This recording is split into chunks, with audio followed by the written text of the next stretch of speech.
வணக்கம் உறவுகளே. இன்றைய நாளில் நாங்கள் ஒரு புதிய காணொளிக்குள்ளே நாங்கள் கடந்து செல்வோம். இன்றைய காணொளியிலே நாங்கள் விசேஷமாக நாங்கள் பார்த்து கொள்ள இருக்கிற விடயங்கள் என்னென்று சொன்னால், இன்றைய நாளில் இலங்கையினுடைய ஜனாதிபதி தேர்தல் வேட்பாளர்கள் ஆதரிக்கின்ற விடயங்கள் சற்று கொஞ்சம் முன்னேற்றகரமாக இருக்கின்றது. அதிலும் நாங்கள் குறிப்பாக பார்ப்போம் என்று சொன்னால், எங்களுடைய தமிழ் பொது வேட்பாளருடைய ஆதரவுகள் பெருகி வருகிறதை பார்க்கும் பொழுது சந்தோஷமாக இருக்கிறது, மகிழ்ச்சியாக இருக்கிறது. மக்களே, எனக்கு மாத்திரமல்ல இந்த சந்தோஷம், இது தமிழ் தேசியத்தினுடைய ஒற்றுமைக்காகவும் தமிழ் மக்களுடைய குரலை ஓங்கி உலகம் முழுக்க ஒருமித்த குரலாக ஒரு பலமான சக்தியாக தமிழ் மக்கள் இவ்வளவு காலமும் ஒரு போராடி தமிழ் மக்களுக்கு ஒரு சுய நிர்ணய உரிமைகள் இருக்கின்றது, தங்களை தாங்களே அதிகார ஆள வேண்டுமென்ற விருப்பங்கள் மக்கள் மத்தியிலே இருப்பதை யாரும் மறுக்கவோ மறுதளிக்கவோ முடியாத சூழ்நிலை இருக்கிறபடியினால் நாங்கள் தமிழ் மக்கள் எல்லாரும் ஒன்று சேர்ந்து ஒரு கட்சி ஒருமித்து குரல் கொடுத்து ஒரு தமிழ் வேட்பாளரை நிறுத்துகிற போது எல்லா மக்களும் அதுக்கு ஒத்துழைச்சி அதன் அணியின் கீழே நாங்கள் நின்று ஒன்று சேர்ந்து வாக்களித்து தமிழர்களுடைய பலம் என்பதை என்ன என்பதை சர்வதேசத்துக்கு காட்ட வேணும்.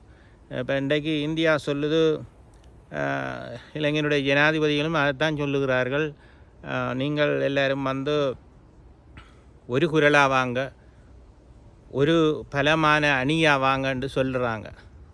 அப்போ நீங்கள் எழும்பி வர வேண்டிய ஆக்களாக தான் இருக்கிறீங்க. ஒவ்வொருத்தரும் ஒவ்வொரு கருத்தை போய் சொல்லிவிட்டு ஒவ்வொரு முடிவுகளை சொல்லி போட்டு வர்ற ஆக்களாக தனித்தனிப்பட்ட முறையில் போய் ஜனாதிபதியை சந்தித்து போட்டு வர்ற ஆக்களாக இருக்காமைக்கு தமிழ் மக்கள் ஒரு பொது வேட்பாளரை நிறுத்துகிற பொழுது நாங்கள் தமிழ் மக்கள் எல்லாம் ஒன்று சேர்ந்து ஒரு பொது வேட்பாளர் கூடாக எங்களுடைய கருத்தை உலகுக்கும் சரி ஜனாதிபதிக்கும் சரி நாங்கள் கொண்டு போய் செய்து காட்ட வேணும்.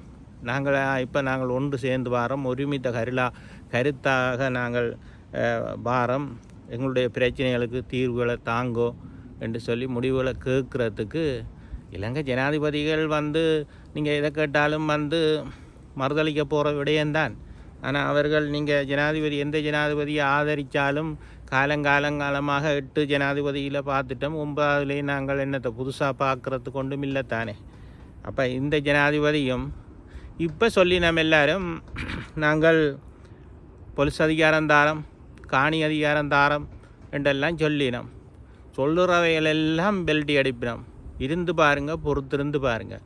ஆனாலும் எங்களோட உரிமைக்காக நாங்கள் உலகுக்கு எங்களோட குரலை தமிழ் மக்களாக நின்று ஒரு அணியில் நின்று நாங்கள் ஒரு பொது வேட்பாளரை நியமிச்சிருக்கிற போது தமிழ் மக்கள் எல்லாம் இதில் போய் ஒன்று சேர்ந்து நிற்கலைண்டா நீங்கள் ஒரு மத்திய ஆட்சிக்குள்ளே ஒரு சுயாட்சியை தமிழர் தங்களை ஆளக்கூடிய ஒரு அதிகாரங்களை தரும்போது நீங்களெல்லாம் பிரிஞ்சு போக மாட்டாங்கன்றதில் என்ன நம்பிக்கை இல்லை?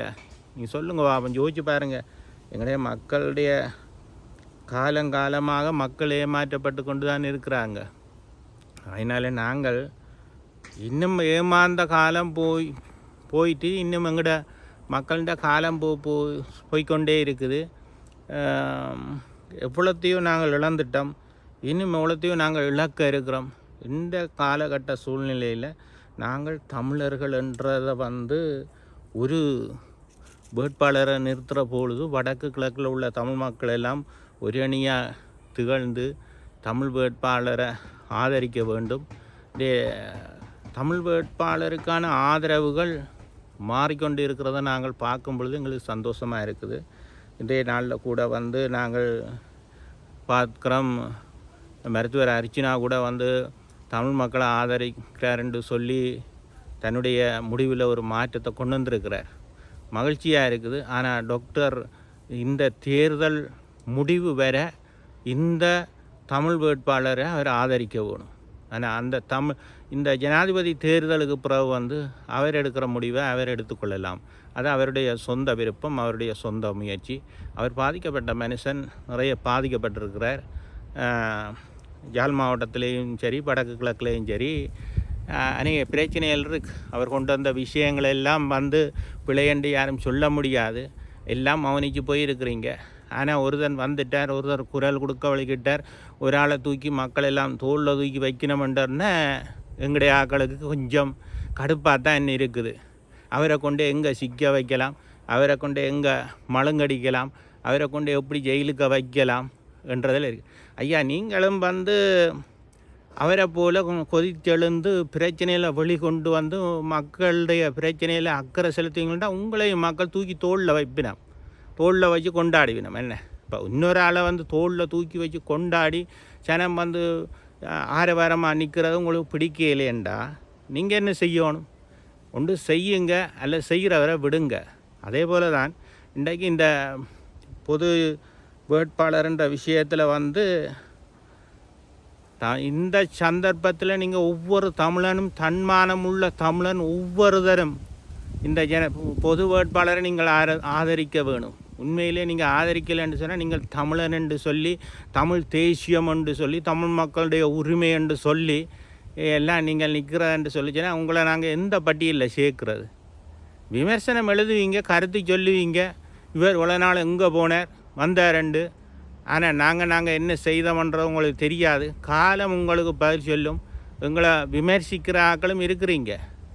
விருப்பமானாக்கள், பிடிப்பானாக்கள், நல்ல கருத்து இருக்குதுன்னு சொல்லிச்சுன்னா கேட்டுக்கொள்ளுங்க. தொப்பி அளவாக இருந்தால் போட்டுக்கொள்ளுங்க. இல்லைண்டா நீங்கள் உங்களோட வளமை போல் நீங்கள் செய்கிற அரசியலையே செய்து கொண்டு இருங்க.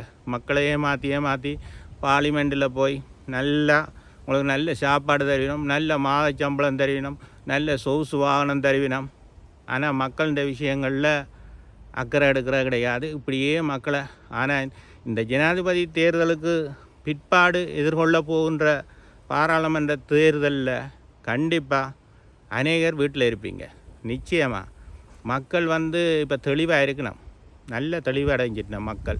யார் யாருக்கு போடணும், இந்த ஜனாதிபதிக்கு போடணும், யார் போட்டால் என்ன வரும், போடாட்டா என்ன வரும் என்றது. அந்த வகையில் மக்களை இனிமேலும் நீங்கள் ஏமாற்ற இயலாது. ஆனால் பாராளுமன்ற தேர்தலில் மக்கள் உங்களுக்கு நிறைய பதில் சொல்லுவினோம். ஆனபடியால் அந்த இதிலிருந்து நீங்கள் தப்பிச்சு கொள்கிறதா இருந்தால் இந்த தமிழ் பொது வேட்பாளரை ஒவ்வொரு தமிழ் மகனும் ஆதரித்து வடக்கு கிழக்கில் இருக்கிற மக்கள் எல்லாம் நாங்கள் ஒரு குடைக்கு கீழே அணிதிரண்டு இந்த விஷயத்தில் நீங்கள் தோற்று போகாத அளவுக்கு ஒரு பெரும்பான்மையான தமிழ் மக்கள் தமிழ் பொது வேட்பாளருக்கு வாக்களித்தார் என்ற அந்த ஒரு செய்தியை எல்லா மக்களும் மகிழ்ச்சியாக கொண்டாடணும். அதுக்கேற்ற மாதிரி நீங்கள் ஒத்துழைச்சால் நிச்சயமாக அந்த காரியம் நிறைவேறும். ஆனாலும் தமிழ் பொது வேட்பாளர் அவர்கள் இறுதியில் ஒரு முடிவெடுப்பினோம். அவையிலும் ஒரு ஜனாதிபதி கட்சி, ஒரு ஜனாதிபதியை ஆதரித்து தான் ஆக வேண்டும்.